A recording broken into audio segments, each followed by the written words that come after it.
The Athabasca Oil Sands contain about 161 billion barrels of recoverable oil, but getting it is not easy. But there was a plan to get it in a very explosive way. This is the story of when we nearly used a nuke to extract oil in Alberta with Project Oilsand. The story of nukes and the oil sands begins with Manley Natland of the Richfield Oil Company. It was his belief that a nuclear explosion would separate oil from sand and create an underground cavity for oil to pool. It could then be extracted conventionally. In 1957, he was sent to the Athabasca Oil Sands to scout drilling locations for a possible nuclear test. The site he chose was the Pony Creek site, located 8.7 kilometers from Chart, Alberta. The site was chosen for several reasons, including its lack of population and infrastructure. There were no developed oil fields around it, and it had a significant amount of oil. Richfield executives then met with the United States Atomic Energy Commission.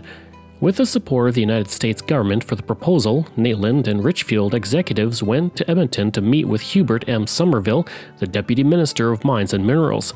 Somerville then told Premier Ernest Manning, who was interested. An investigation committee was formed by the Social Credit Government of Alberta.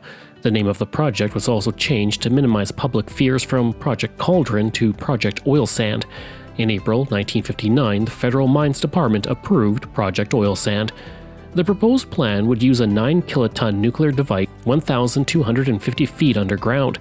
It was believed that the detonation would create a 230-foot cavity underground, which several million cubic feet of oil sands would fall into. The heat would also cause the oil to separate. But before the project moved any further at Pony Creek, the Canadian government put it on hiatus. This was because the government shifted to a stance of non-proliferation with nuclear weapons. As public opinion changed regarding nuclear tests, the government responded. In April 1962, Howard Charles Green, the Secretary of State for External Affairs, stated that Canada was opposed to nuclear tests of any kind.